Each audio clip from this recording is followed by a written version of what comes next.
Welcome to the Explainer. So, you know that feeling when you're staring at a blinking cursor, just wondering why that email you drafted feels a little, clunky? Or maybe a bit disjointed? Well, this is exactly where we fix it. Today, we're enthusiastically looking at the absolute foundation of how we communicate. We are talking about the building blocks of sentences, specifically phrases and clauses. They are literally the ultimate tool for perfect grammar. Let's just start right here. What actually makes a complete sentence? I mean, it sounds so incredibly simple, right? We write them every single day. But if you really pause and think about it, grammar is essentially a giant puzzle. Every time we speak, every time we write, we are snapping different pieces together. So today, let's actually figure out how these pieces snap together. Okay, let's dive into this. Section 1. Grammar's essential building blocks. To understand this whole puzzle, we really first have to take a macro view of how sentences are constructed from the ground up, way before we start worrying about all the complicated punctuation. Every single grammatical equation you will ever write starts with two core elements. Think of it kind of like a detective story. First, you gotta find your main suspect, the subject. That's who or what is doing the action. And then you need the action itself, the verb. Did the butler drop the vase? The butler is our suspect, and dropping is our action. Because, without these two fundamental pieces, you don't really have a story. You basically just have isolated clues floating around on the page. Section 2. Phrase versus clause. Now, depending on whether you actually have both of those key clues or not, you get two very different grammatical outcomes. And what's really interesting here is how clearly this breaks down. Look at the fundamental difference. A clause contains both a subject and a verb working together as a team. You've got your suspect and your action. But a phrase is just a group of words that is missing a subject, a verb, or actually sometimes even both. Because it's missing those core elements, a phrase can literally never stand alone as a sentence. A clause, on the other hand, sometimes absolutely can. Let's look at this in practice. Take the phrase, "in the morning." Sure, it acts as a part of speech telling us when something happens, but who is doing what? We have no suspect, we have no action. But listen to this. I wake up in the morning. Boom. We have our subject, I, and our verb, wake up. The case is solved and the picture is completely clear. And this brilliantly illustrates how we often trip ourselves up. Think about how often we accidentally write something like a heavy rainstorm. We have a thing, our suspect, but it's not actually doing anything. There is zero action. But by simply adding the verb caused, we completely transform that incomplete phrase. A heavy rainstorm caused the flood. Just one action word turns the whole shebang into a functioning, action-packed clause. Section 3. The independent clause. So, an independent clause has that suspect and action we just talked about. But the absolute crucial point here is this final piece. It expresses a complete thought. Because it represents an entirely complete idea from start to finish, an independent clause can stand all by itself as a grammatically correct sentence. It is the strongest building block in grammar. It doesn't need any help from anyone or anything else. Let's rapidly fire through some quick examples so you can spot them in the wild. She reads books. Subject, she. Verb, reads. Complete thought? Yes, for sure.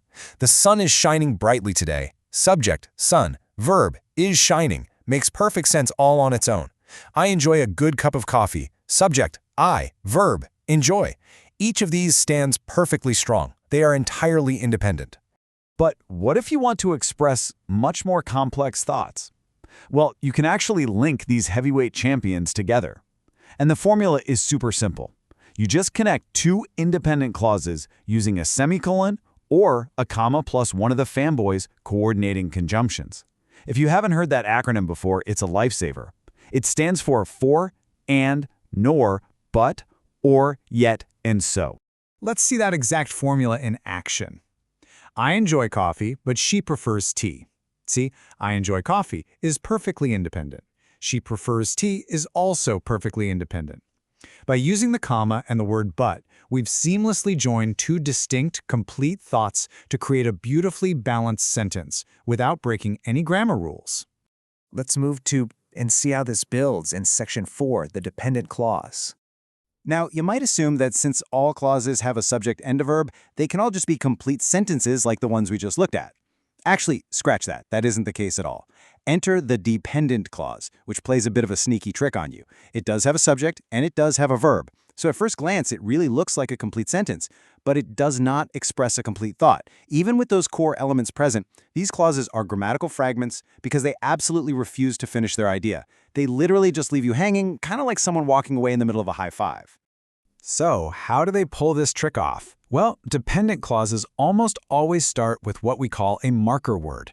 We're talking words like because, although, since, if, when, while, after, that, which, and who.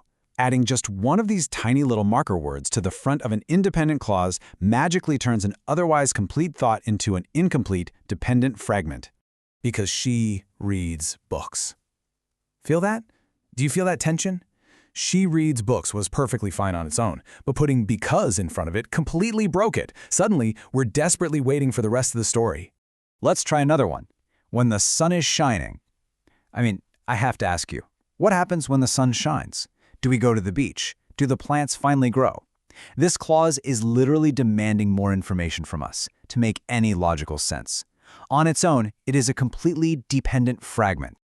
So how do we fix them when they pop up in our writing? It's a remarkably simple two-step fix. Step 1, you identify the dependent fragment. Step 2, you attach it to an independent clause. Because dependent clauses cannot stand alone under any circumstances, they desperately need the strength of an independent clause to anchor them and make them, well, make sense. Let's look at a dramatic before and after. Our dependent fragment left us hanging because she reads books. Now watch what happens when we attach it to an independent clause. Because she reads books, her vocabulary is excellent. The tension is completely gone. Attaching that strong independent clause finally completes the narrative for us. Section 5, the read out loud test. Now, we are coming to my absolute favorite part of this whole explainer. We're going to talk about a secret, foolproof weapon you can use in your daily writing to never mess this up again. You literally won't even have to memorize grammar rules to use it. I call it the read out loud test. Just take a group of words and simply read them out loud to yourself. Humans have an incredible, innate sense for language and rhythm. If you read a sentence out loud and it sounds complete, secure, and finalized, your brain is instinctively telling you that you have an independent clause. It really works every single time. But what if it doesn't?